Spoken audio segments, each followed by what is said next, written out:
All right, everybody. It looks to me like we've got something really interesting here. An interview. I always love interviews. Massively overpowered article, a couple days old, but I don't think a lot of people covered this. This is an interview done by Chris Neal with Sean TRACY. Now, Sean TRACY is the technical director over at Cloud Imperium Games, and he wanted to talk to Sean TRACY about 3.7 because it was a big deal.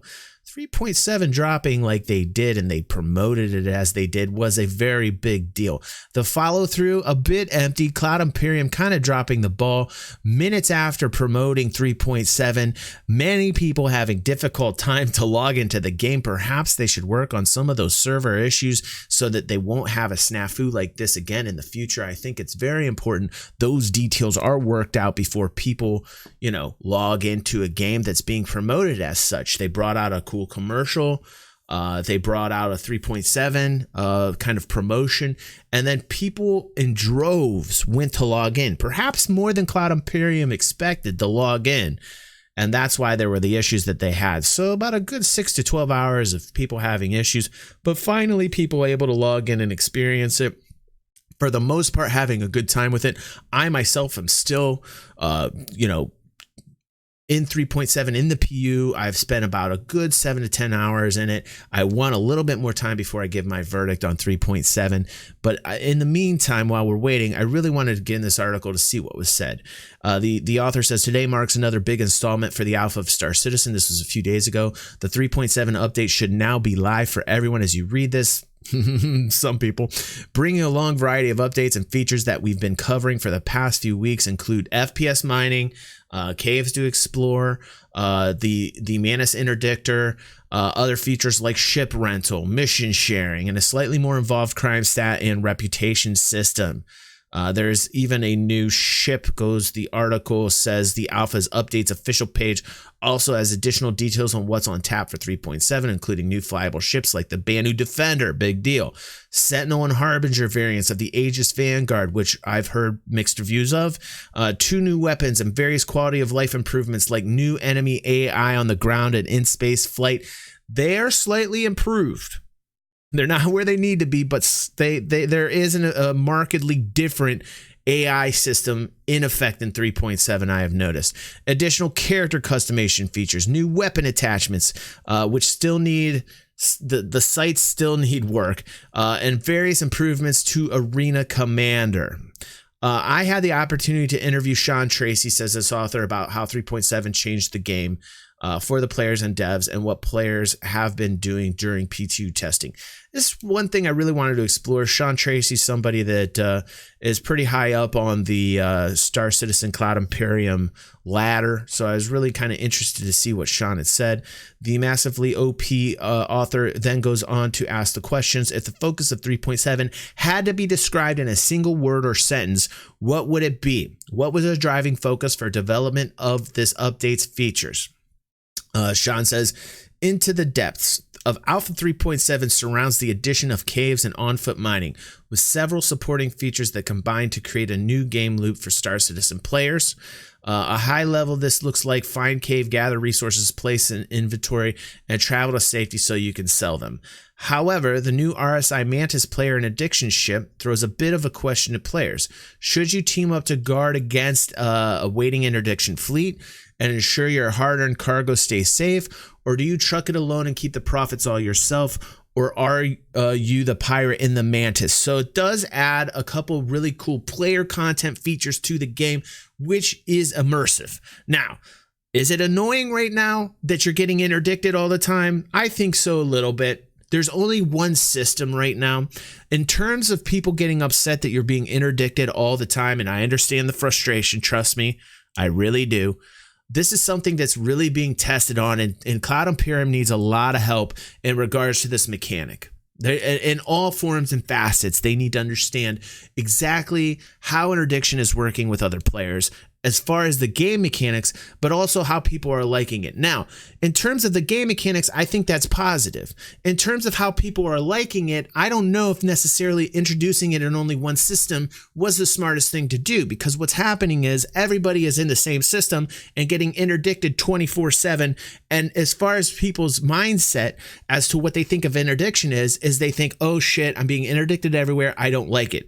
But if we expand our minds to realize that this is a game mechanic that will be featured eventually in a multifaceted system, a network of systems in which each system's going to have different law mechanics involved in it. You know, the law system, once it's evolved to like a 2.0 law system, and once, you know, like for instance, Stanton is a UEE, so it should eventually be a heavily regulated government space abiding, like a government sanctioned area where, like, to do these types of things, to interdict people, is going to be very difficult to do.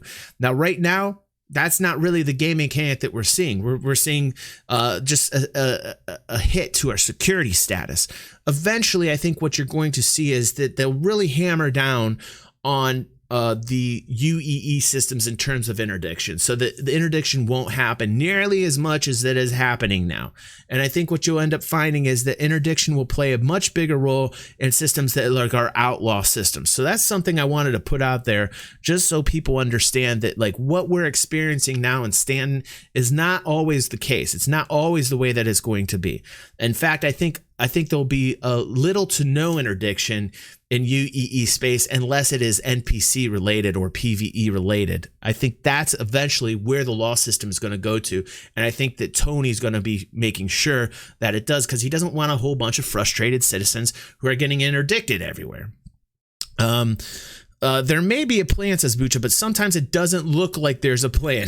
That's right. And that's why I really wanted to get into this article, because I want to see if Sean's going to talk about this at all. And sometimes I think they're a little vague in Cloud Imperium. I really would like to see them get a little bit more into details, like what it is that I am talking about, to reassure the backers, the people who are paying the money. You know, and I hopefully this article gets into some more additional detail or reassurances from Sean. We'll see. So let's get on with this. It says, what sort of things have P2 players been doing most in 3.7? What do you expect will happen in the live game once the update hits? And he says, as with most patches, we see a ton of players diving right into the new features on PTU. So there are lots of players in caves, mining, blah, blah, blah. For this PTU cycle, we've also started bringing in developments equipped with Manus, who are lying in wait to interdict quantum travelers. We expect this to continue to play out through Alpha 3.7, but also expect to see more players sharing missions to take on some of the all-new and much more challenging PvE content in 3.7. I did see quite a bit of new content hit myself. I've also been watching the Eradicator on his content he's been providing with bounty hunter missions that looked a little bit more intensive, which was cool.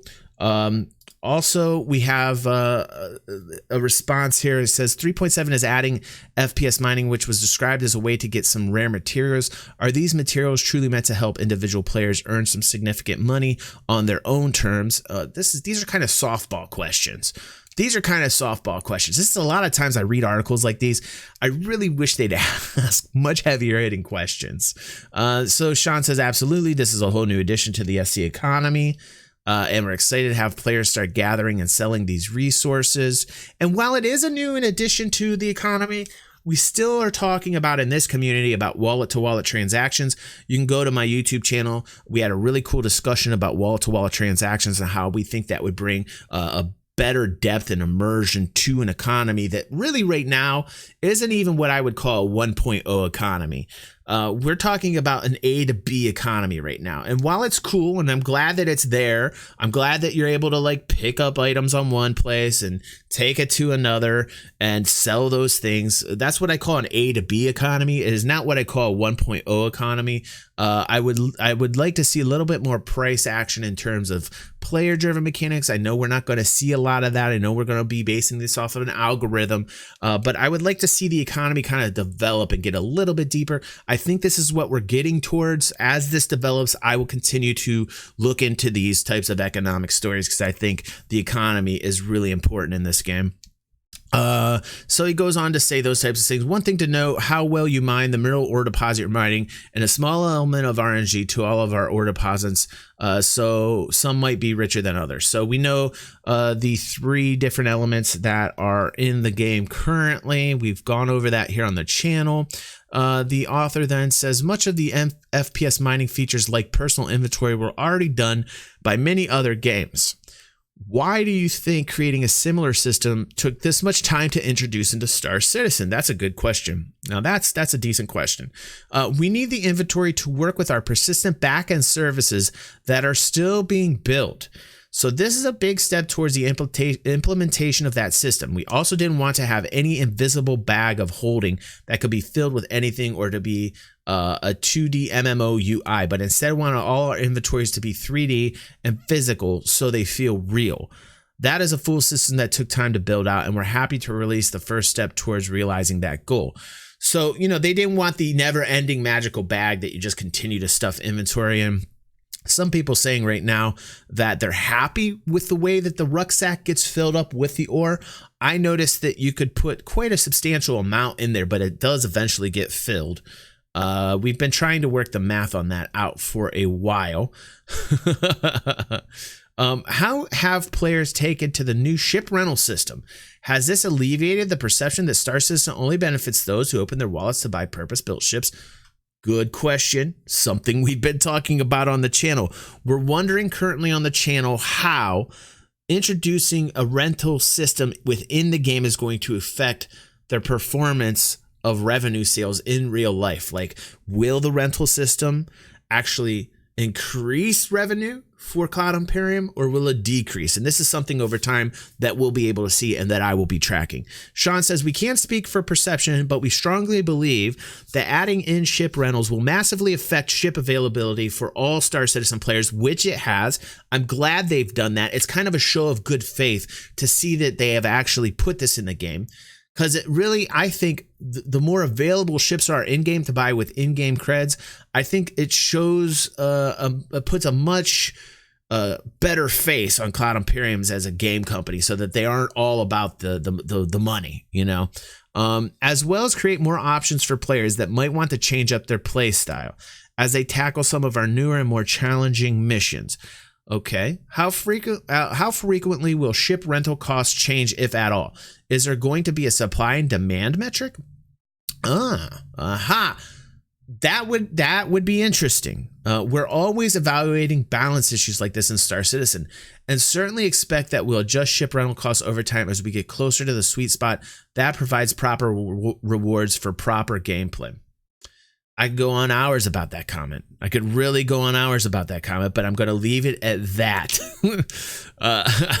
I've talked about it at length. What effect do you hope crime stat restrictions will have in the game in the short and long term? Interesting. We see Star Citizen as a living, breathing universe. One of the key aspects of the real world is that as you move into new places, the laws change. What's legal in California might not be in London. I like that they're doing this with the law system. It's going to be a very hard task for them as they expand system to system to do this, and especially interesting to see what they do with alien systems in regards to laws as well. I'm really looking forward to that, those kind of gameplay features. We want to mirror that inside of Star Citizen in ways that will challenge players to adapt their play style, goals, and game planning for different locations. Has the mission sharing system in 3.7 opened up more group and fleet multi-crew play? Good question. Absolutely. But it's not just implementing mission sharing. I would love to see the numbers on that, by the way. I would actually love to see the hard, tangible numbers on that. It's what the ability to share missions allows us to do from a development perspective. Okay. Since we know players can more easily group in Alpha 3.7 and beyond, we're able to create more missions and gameplay scenarios that might require groups of people to be successful. Beyond just missions, the ability to share and play together is a core tenet of Star Citizen. Mission sharing and group options means that players can more easily group up to, say, make a pirate fleet that interdicts using the Manus, or teams up to get a fighter escort for their heavily laden cargo ship, ensuring their safety from pirates, but likely having to split the rewards. 3.7 did bring a lot more gameplay to Star Citizen. It definitely did that. Has adding mission sharing made creating missions more challenging now that the design team has to consider how missions operate with multiple people at once? Sean says, as previously mentioned, this is a less of a challenge and more of an opportunity. We can now create missions with the idea that multiple players will likely have to share them in order to complete them, or to create rewards that are appropriate for soloing a mission designed to be completed by groups. And this is why we talked about wallet-to-wallet transactions, because while SIG and Cloud Imperium and developers are trying to figure out what are the proper rewards, what it is that they're willing to pay out on missions, whether they be solo missions or co-op missions, shared missions, they don't necessarily need to focus so much on that content.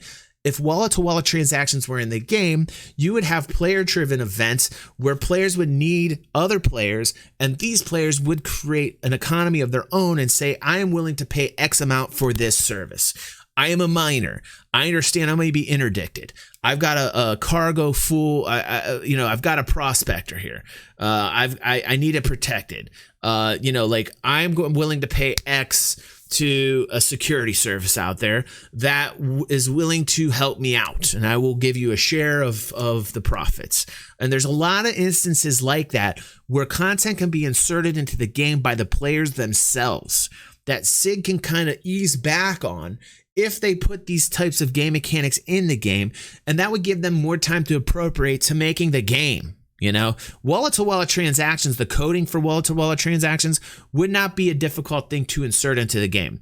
But the implications of wallet-to-wallet transactions, while being positive for people in the game, I believe, and giving the economy more immersiveness and more immersion and more depth, is that the counter argument to it is that there might be like some credit farming and there might be sites trying to sell credits. But we get into that, and I won't get into that too much on this video because we already talked about that on a prior video. The author then says, let's bring it back around the opening question to close things out. What sort of word or sentence would you say describes the focus of patch 3.8? I like to think, wait, what? See you at CitizenCon, says Sean. Oh my God. Good night, Dark. Thanks for sticking around with us on stream. I'm putting this video out for my YouTube audience as well. Thanks everybody for watching. I think this is a pretty interesting interview. I wish Sean would have gone a little bit more in depth here, give a little bit more reassurances in certain areas. But I think for the most part, 3.7 is exactly a move in the right direction. And let me know what you guys think of 3.7 down in the comments below. Thanks for watching the vid, and I will see you on the next.